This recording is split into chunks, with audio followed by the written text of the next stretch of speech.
Chapter 7. This was to be a fortunate time for me. At my company's, Cooper's, offices in Nairobi, I had been introduced to our large range of some 80 products. Cooper's had traded in East Africa since before the war, and we now had 70 to 80% of the market. We offered products covering most of livestock farmers' needs. External parasites.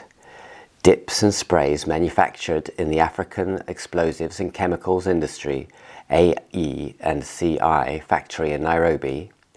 AE and CI was a sister company of ICI in England.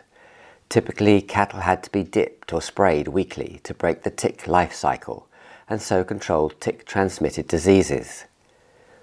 Chemicals used in the Cooper formulations ranged from arsenic through benzene hexachloride, BHC, to toxaphene. As ticks became resistant to arsenic, the farmer changed to BHC, and finally to toxaphene, to which there was as yet no tick resistance. There was no turning back to a previous dip. The resistance would have bred through to the progeny of those ticks that developed resistance years ago. Internal parasites. Worm and fluke remedies for dosing down the throat were arsenic, nicotine, phenothiazine, hexachlorothane, and piperazine. Equipment for spraying and dosing.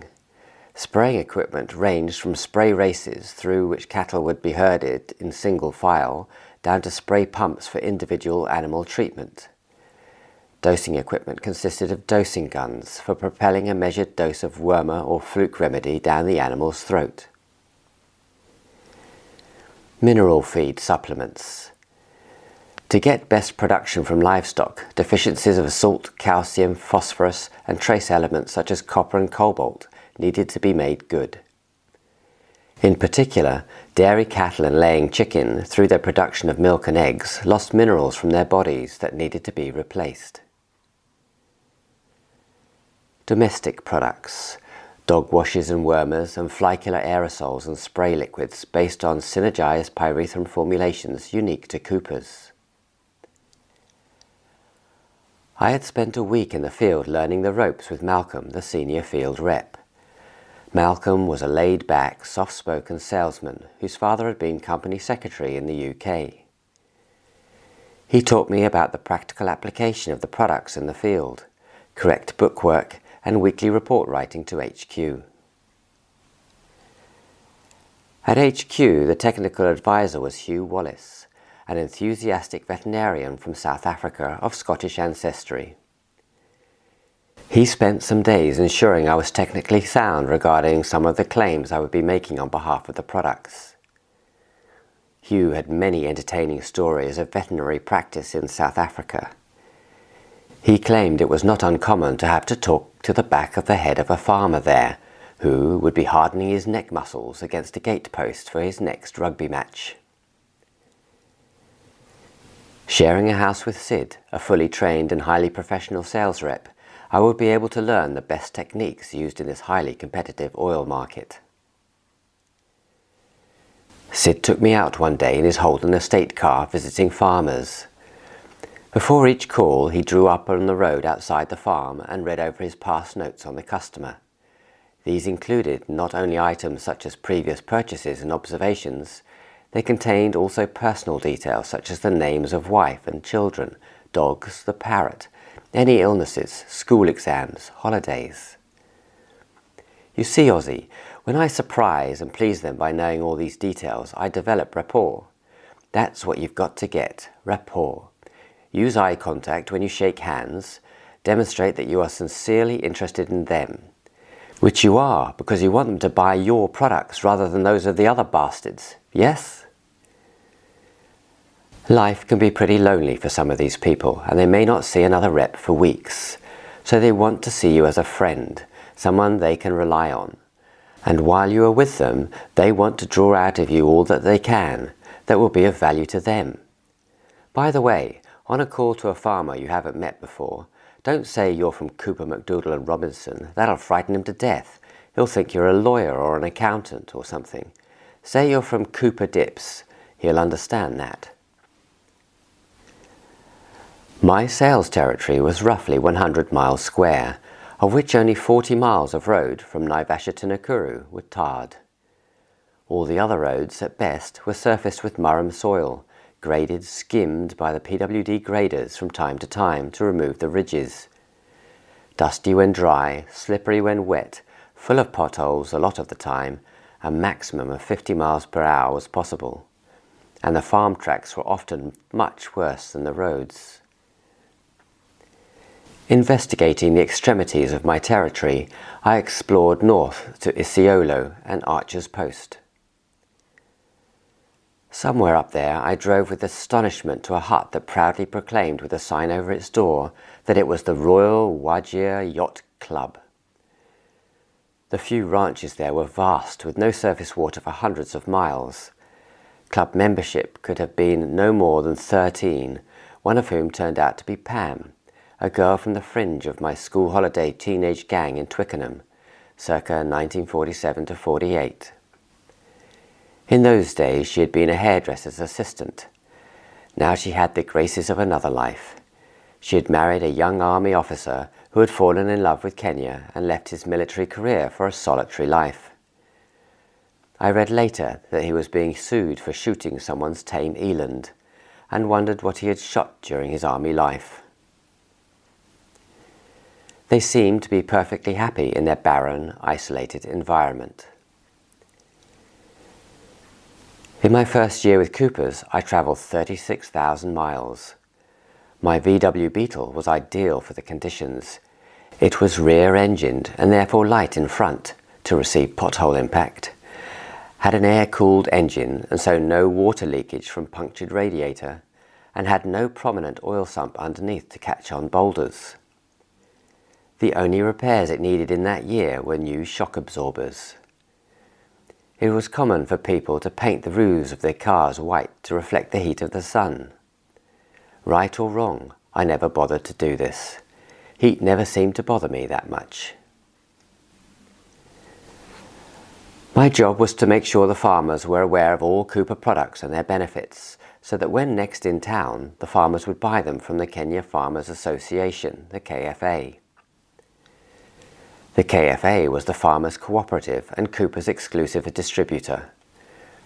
They had agreed to hold sufficient Cooper products to meet the farmers' needs, and not to stock any directly competitive products. I had to make sure that the KFA branches in my area met both of these requirements. So I started. After a few days, early one morning, I called on a Kinangop farm just above Naivasha. The farmer, a big, burly man, was very uptight and seemed unprepared to listen to anything I might say. "You Cooper people, just because you've been in the market for so long, you think you can charge anything you like for your products. And I have to buy them because that's all I can get at the KFA. Well, let me tell you, these spray races of yours are rubbish. I would make one myself for half the price." "Well, Mr. Smith, ours do have patented brass nozzles, which provide—" "Don't interrupt. There you are, you see. You think I can't make a nozzle just as good as yours? Look, young man, you'd better leave before I get really angry." I drove away, made a few more half-hearted calls, and then went down to Naivasha. There I wandered into the Bell Inn and felt sorry for myself at the bar for the rest of the day. Hell, this can't be the life for me. I can't take that kind of rudeness. If that is what it's going to be like, I'd better go back to being a farm manager. I'm driving back to Tea Falls to play some tennis. I've had enough for today, that's for sure. Next morning, I drove back to Naivasha and wandered disconsolately into the KFA. "Ian, what have you been up to?" asked the manager. "What on earth did you say to that old misery guts Smith?" "Oh man, I said nothing to him. I just stood there and took an earful of abuse." "Well, whatever you did or didn't do, you did well.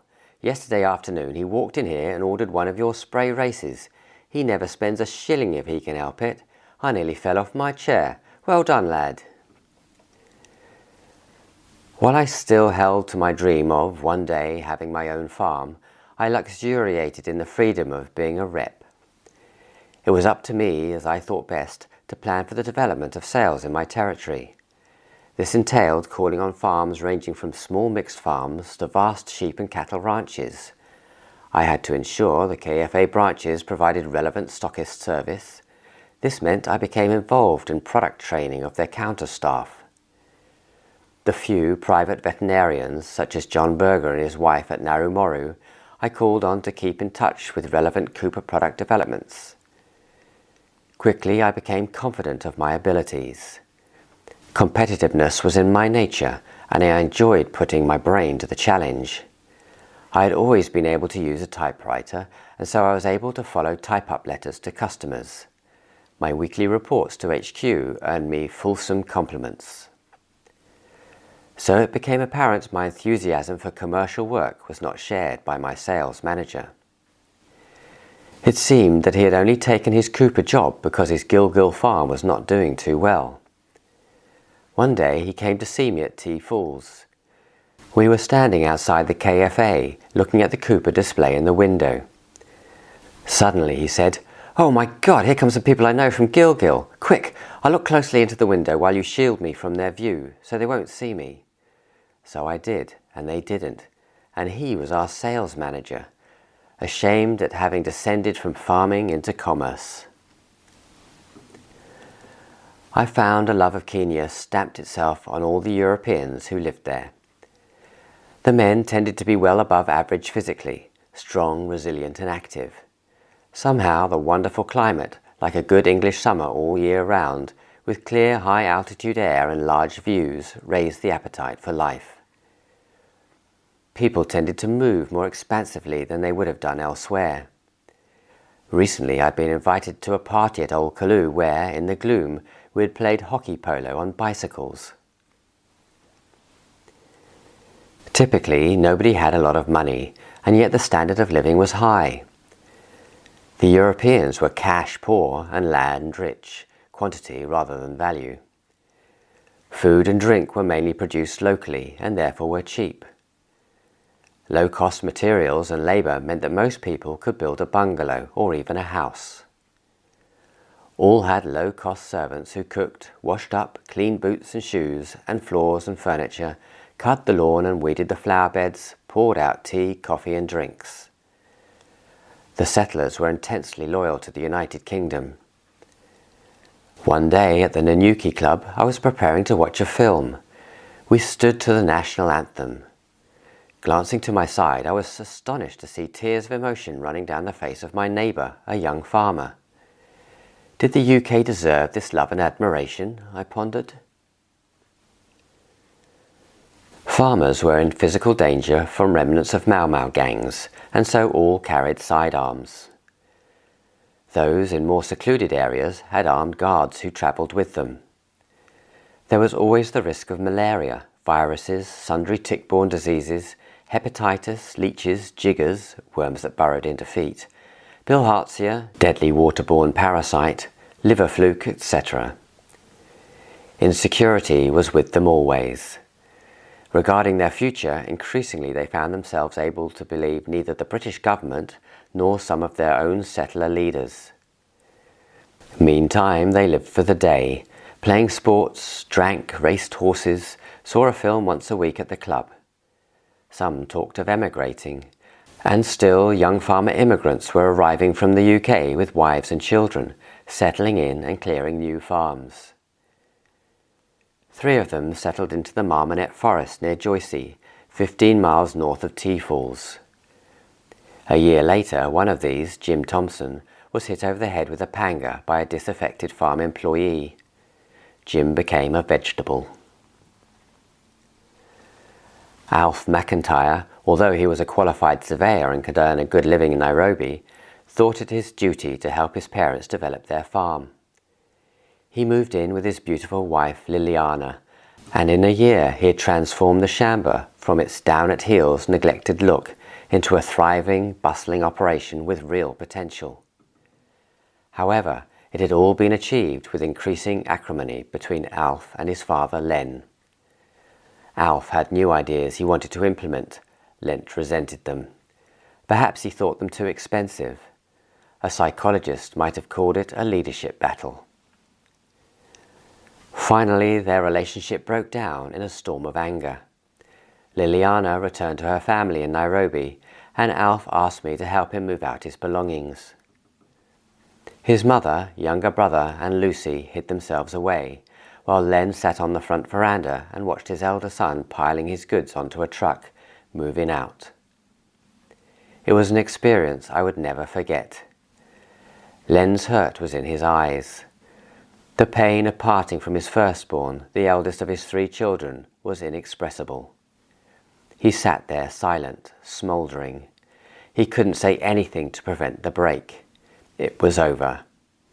Alf went indoors, said his goodbyes to his mother and siblings, walked back past Len without a look or word, climbed into his pickup and drove off. Years later, after Len's wife Sal died, there was some reconciliation. Len went to stay for a while with Alf in Nairobi, where he was running a thriving surveying business. It was noon on a sunny Saturday. Sid and I sat bored on his bungalow balcony.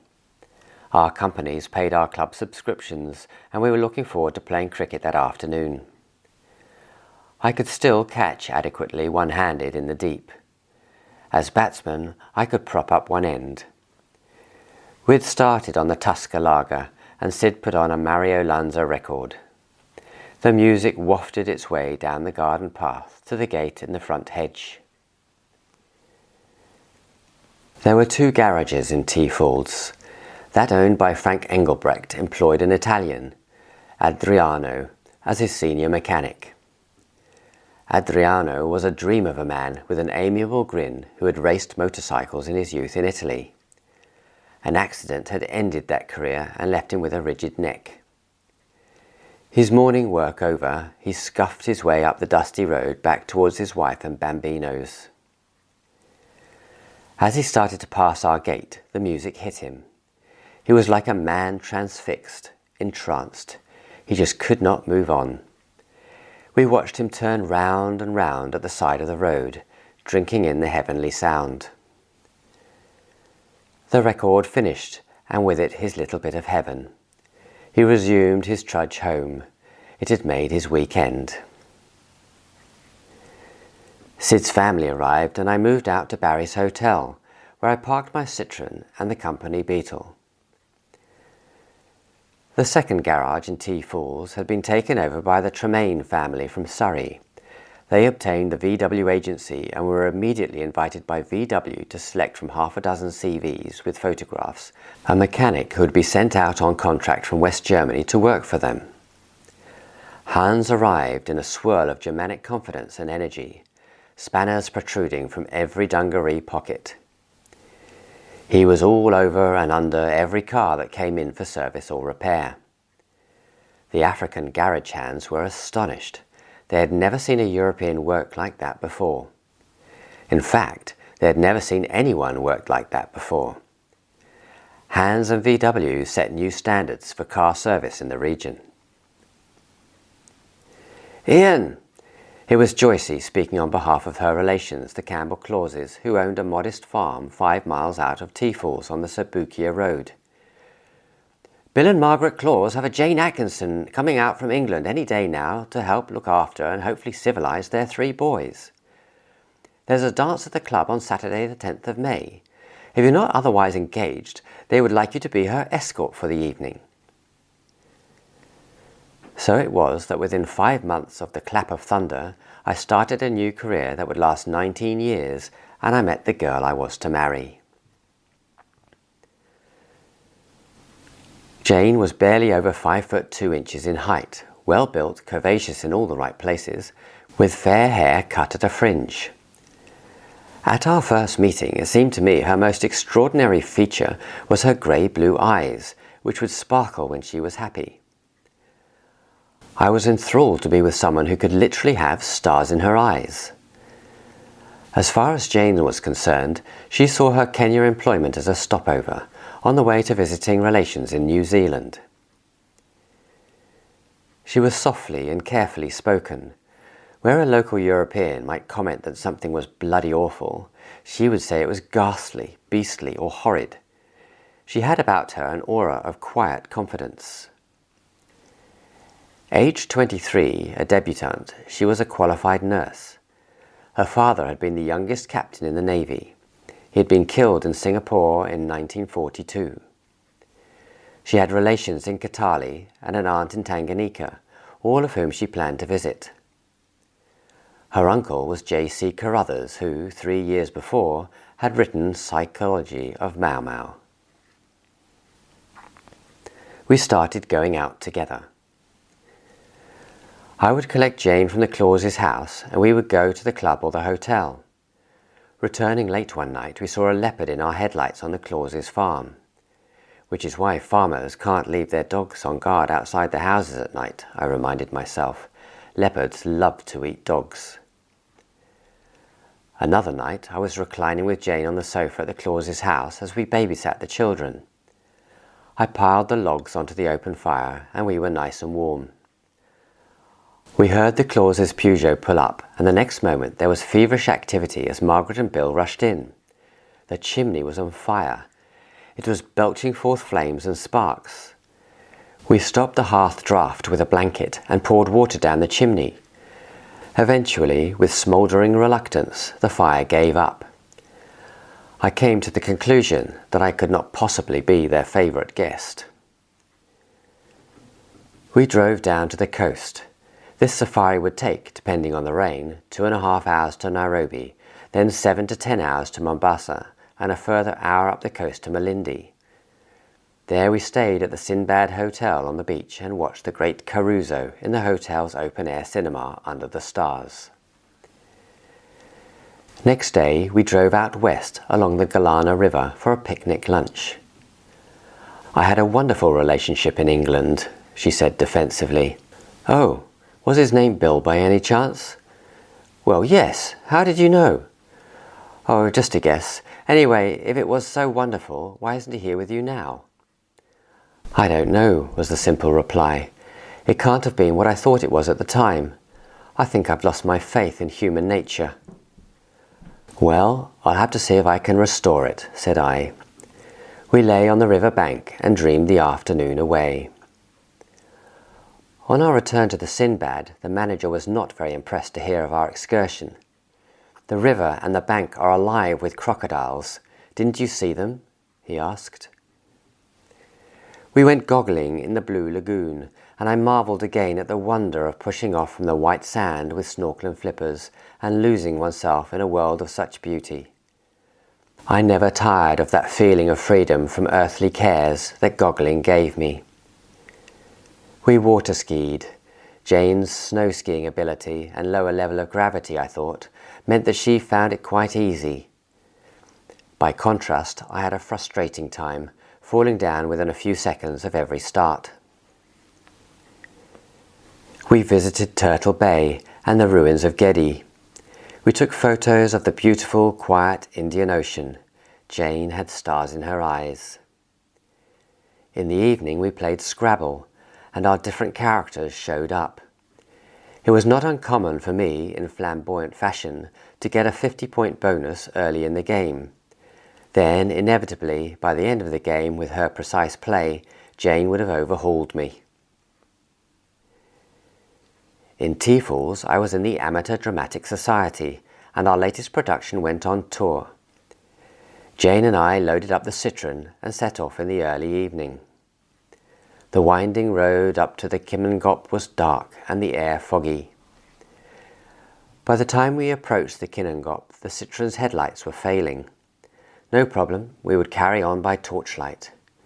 Jane leaned out of the front window, shining the torch as we slithered our way across the plateau to the secluded Brown Trout Hotel on the south side. Next day we drove back to the North Kimengop, where the show went on in a barn suitably furnished by the local farmers and their families, who turned out en masse. Being an extrovert enthusiast, I gave undivided attention to any girl I was with. "You shouldn't think you are taking me out forever," Jane warned. "It's time you got married," was the theme running through the letters I got from Mum. Obviously, she didn't understand that eligible European girls did not exactly grow on trees in Kenya. I remembered in Nairobi asking Marlies in June for a Christmas date. "Well, there is this girl from England," I replied. "We are starting to go out regularly, and she is certainly a fine girl. We have basic differences, though. Where I am interested in what one can do and what one can achieve, she is concerned about what one is. I can't explain what I mean any better than this. This is how I see it. She is interested in the appearance of things, whereas the appearances of things don't bother me much. She uses words like splendid and pathetic. Anyway, she's a great girl, and one day someone will be lucky to have her as his wife." I was down at the hockey club party at the NAC, propping up the bar, looking at the dancing couples. "What do you think of Jane, Mike?" "Don't be silly, Ozzy. There isn't another girl in the room to compare with Jane. You want to wake up and get your skates on, otherwise you might lose her." I drove Jane down to Nakuru and Nairobi and collected her as she took holiday from work to visit her relations, the Butlers in Kitale, and then in December her Aunt Violet McDougall in Sao Hill in southern Tanganyika. Violet had 2 sons. There was David, who worked with Brookbond on their tea estates at Mufindi, and Anthony, who was a forestry officer. Jane had been a bridesmaid at his wedding in 1956. Violet's bungalow and farm were modest and secluded, tucked away in the hills where she farmed a few dairy cattle. Some years later, she shared out the farm with her employees and returned to the UK, saying that she had always seen the farm as not being hers forever, but rather being on loan to her. "Goodness, I certainly could have done with one of your Cooper aerosols," said Jane on her return. "All Violet has to control the flies are fly swats. By the way, Ian, you must get rid of certain words from your vocabulary."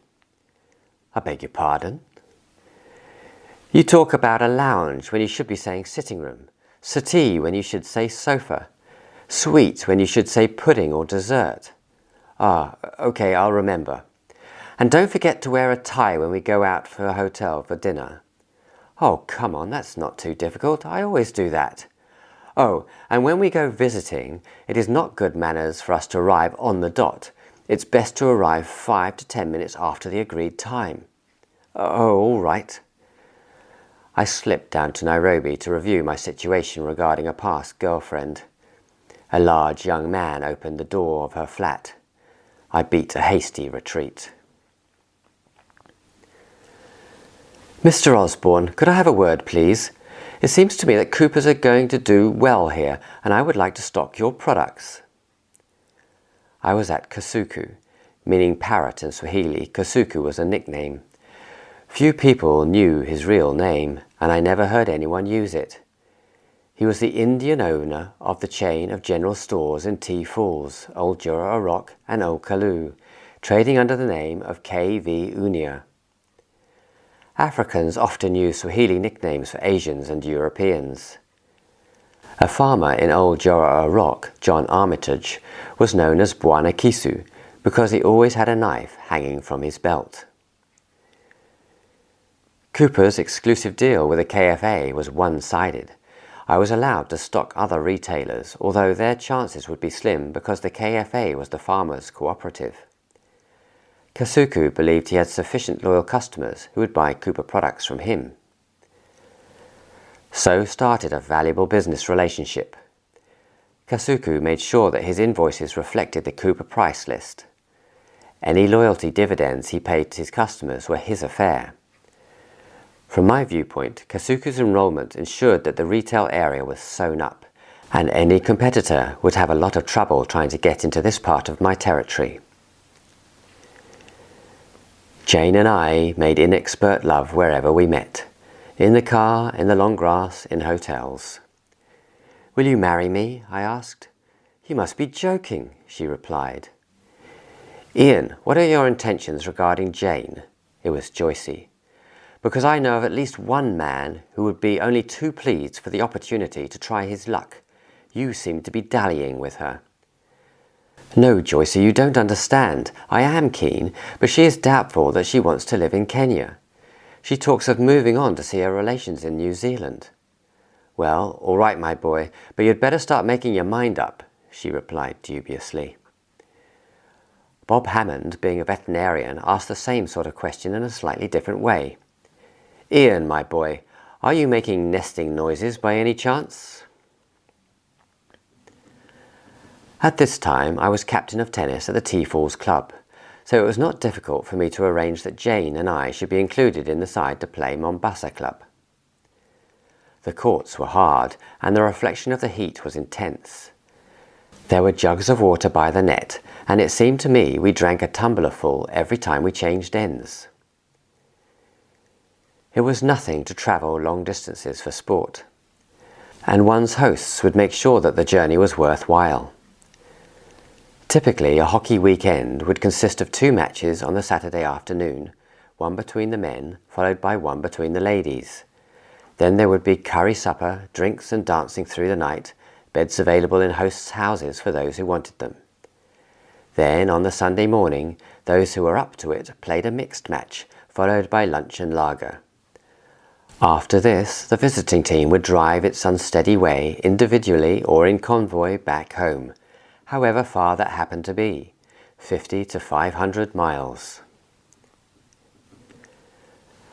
Back at work, I drove along miles of dusty road and then farm track to an isolated bungalow, 15 miles north of Nanyuki. I had been told at the local KFA branch that a young Dane was managing a farm here and might be worth a visit.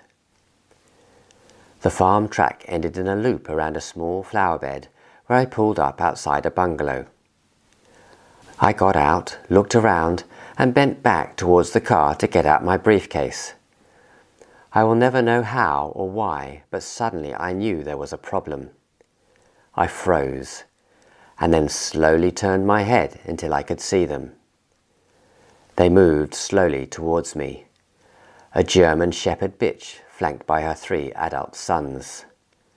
My God, I'm going to be torn to pieces. Keep your nerve and move slowly back into the car. A low, toneless whistle might help. The few seconds seemed like hours. Suddenly, a human form erupted from the bungalow, hurling curses and instructions at the dogs. "Gapo ploods! Bjorny, do you hear me? Gapo ploods!" My God, you were lucky. I can't tell you how many fines I've had to pay over those dogs. But I love them, and I would never get rid of them. They are fantastic hunters. Come on in, old boy, and always poop your hooter in future to let me know you are around. So started a lifelong friendship. Torben Gotke Hansen had arrived in Kenya at about the same time that I had. Being Danish, he had not been called up in the emergency forces. Instead, he managed this farm, and he had a dream that one day he would buy it. His pronunciation of English was a little uncertain. One of the words he most liked to use was fantastic, but for him came out as fantastits. Of medium build with fair hair, he had a roguish smile and laughing eyes. His movements were always vigorous, and in his bungalow there was invariably some oompa-pa music blaring. On a number of walls there were poster-sized photos of Bridget Bardot. Breakfast here was a feast of porridge on the patio with cream, fried eggs and bacon, toast and marmalade, and best Kenya coffee. At all other times of day, meals tended to consist of meatballs of uncertain content. There were quite a few Danish farmers in the Nanyuki and Narrow Moru areas, and they had set about proving that the British settlers had been wrong.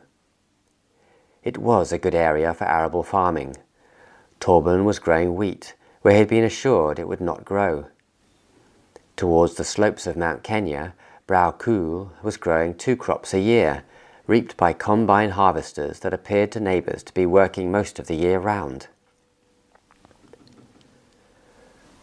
My tennis doubles was coming on quite well. Unfortunately, shortly before the Nanyuki tournament, I cut the palm of my right hand on some Cooper dip testing equipment. An Asian doctor and Nanyuki sewed it up without anaesthetic, and obviously I was not going to be able to play. So I offered to help with the umpiring. After a few games, all 4 players asked that I be replaced. I have never umpired tennis since. "What more do I have to do to convince you?" I asked Jane. "Nothing. I think you have convinced me." "You mean?" "Yes." A month later, I was getting boisterous and unmannerly. She told me she had changed her mind. A fortnight after that, she wrote, "I am sorry. You must think me quite dreadful. I will marry you. It is just that you will have to love me and love me all the time. Then I will be content." We wrote to her mother, sending my photo, and received an uncertain reply. How could she approve when she had not met me? I replied to the effect that a meeting was just not possible at the time. Surely she could accept her daughter's judgment. Our mothers met in Jane's family home in East Hampshire.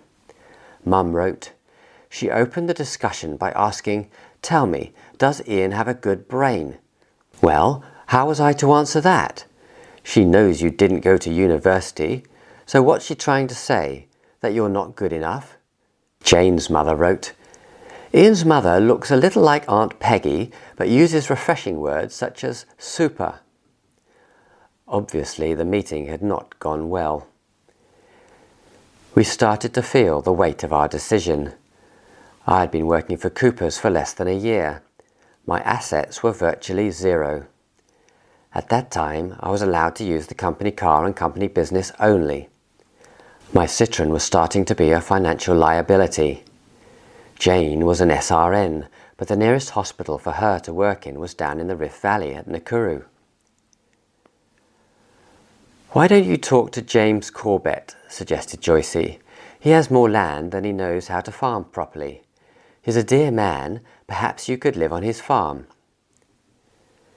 Colonel Corbett, 6 foot 6 inches with large moustache, descended from Welsh royalty, was a religious man who funded a school for Africans on his farm. This was at Old Joro Orok, 7 miles from Tea Falls and quite central to my sales territory. He agreed to sell us 300 acres with a house on it for a total of £3,500 at £500 per annum over 7 years. My pay was only £780, but Jane and I confidently thought we could survive. "We'll make money with the farm, and you'll be able to go back to England regularly," I boasted. A little nothing of a place really, Old Joro Orok was a Maasai name meaning place of black springs. It had a grocer, KV Unia, who had a small tailoring section attached. In Kenya, post was never delivered to the door. One rented a numbered post box in the nearest post office, and it was common for farmers to collect their mail just once a week when they were in town for their weekly shopping and visit to the club. In Old Joro Orok, there was a small one-man post office that collected deliveries daily from the railway halt. So, unusually, Old Joro Orok residents could collect mail conveniently on a daily basis. Manned by half a dozen askaris, there was a small police station that provided feeling of security and law and order. And, close by, there was an African butchery that offered cheap meat. The 300 acres were on a gentle slope, shaped like an up-ended, flat-headed triangle. Down the northwest side ran the Nakuru Road against 80 acres of cedar and olive forest. The rest of the land consisted of untouched grass and scrub, with podo and olive trees scattered around. The narrow head of the triangle was down in the junction of the Nakuru Road with the Old Kalu Road, which ran back due south. The southern and westerly borders were against neighbours' farms. The nearest house was that of Ken Jocelyn, well out of sight, about a quarter of a mile away. I had vague plans to grow pyrethrum to generate cash, which I would then invest in livestock. Based on a Malaysian design, the house had rubble, wire and plaster walls with a wood shingle roof. Surrounded by a veranda, it had once been used for a short time by a farm manager. It had a glorious view across to the Aberdare Mountains. There was no electricity or water, but we were optimistic, determined, and in love. Colonel Corbett would pipe down water from his farm borehole. I moved into the house and set about recruiting a house servant. Having now lived 6 years in Kenya, I had collected some fairly certain ideas when it came to the difficult matter of recruiting a house servant. Firstly, because I would be out at work and so could not be in the house all the time with Jane, it would not be sensible to have a Kikuyu. I would employ Kikuyu for the farm, but not as domestic staff. Secondly, I could not be bothered with dishonesty. I would be out all day visiting my farmer customers. We had to be able to rely on the house staff. I turned to the Roman Catholic faith. An African who believed that theft would send him to everlasting hell and damnation was the man I wanted. So I found John K.R., a Maragoli, and a member of the local Roman Catholic Church. The small Maragoli tribe was based in Western Kenya and was well known to be reliable. K.R. and his wife, Belladina, moved into the servants' quarters outside the back of the house. He had a strong build and looked me squarely in the eye as if to say, "I will work hard and honestly for you. At the same time, I am your equal." Immediately we developed a relationship of mutual respect. For additional security, I agreed happily to take an Alsatian dog, Rex, from a European Ferguson tractor salesman who was leaving Kenya and returning home.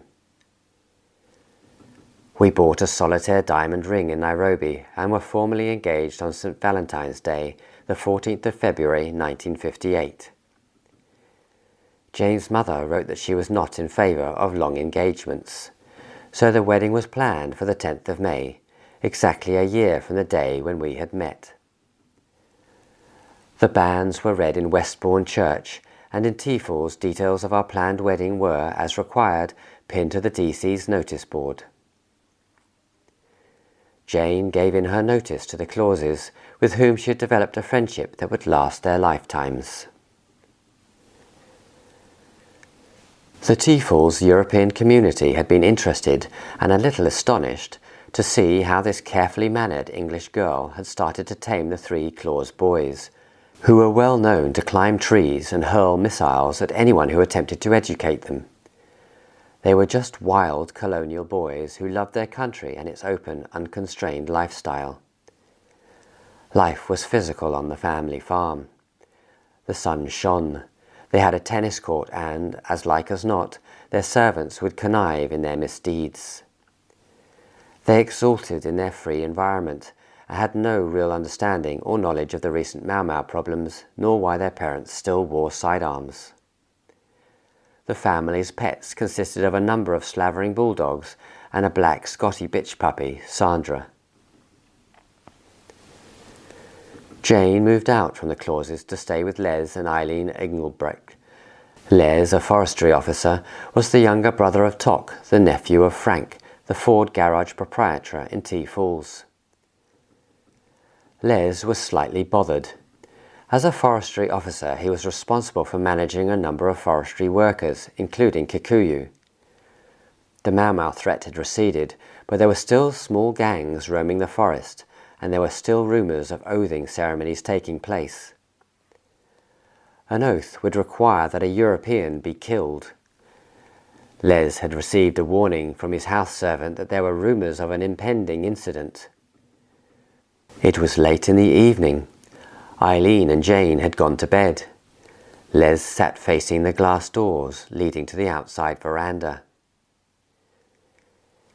His life as an Afrikaner in Kenya had served him with a sixth sense. Somehow it was all too quiet. There was not the usual chatter and laughter from the servants' quarters. His revolver lay on the table in front of him. As the man broke through the doors, Les raised his revolver and shot several times. The man's panga dropped and he crumpled to the floor. There was total silence now except for the dogs barking. Otherwise, it was an African night. The staff had locked their doors and would stay there till dawn. The night guards seemed to have faded away. Then the tree hyrax uncertainly started their calls again, and Africa was back to normal. It had drawn its cloak around another short, sharp scene of death. Death, disease and destruction are with you always in Africa. Les knew it, and I was fast learning it. Next day, Jane came to live with me for the 3 weeks before we took our compassionate leave. Passionate leave, Bob Hammond called it, to get married in England. We had one piece of furniture, a 3/4 bed, with its head set into a bookcase. We slept in the bed and sat on beer crates to eat off the top of the bookcase. I had a Mauser automatic and a shotgun. Reluctantly, Jane took instructions from me on the use of them. As night drew in, the tree hyraxes, related to the rock hyraxes commonly known as conies in some countries, would start calling in the trees in our small forest. Also, as the evening light faded, the bats would flit out from the forest on the edge of our vegetable patch and fly to and fro around the house. It was really romantic to sit in the evening, listening to the hyrax chorus and watch the bats. At that time, new species of bats were being discovered in Kenya, and it was possible to have one's name put on one's find in perpetuity. That would be a way to leave one's mark on the world, we thought. Jane had agreed I would try and get into the Kenya Olympic hockey side. Recently I've been playing well as goalkeeper for NAC. Hockey goalkeeper was a suicide position in those days. Helmets were not worn or allowed.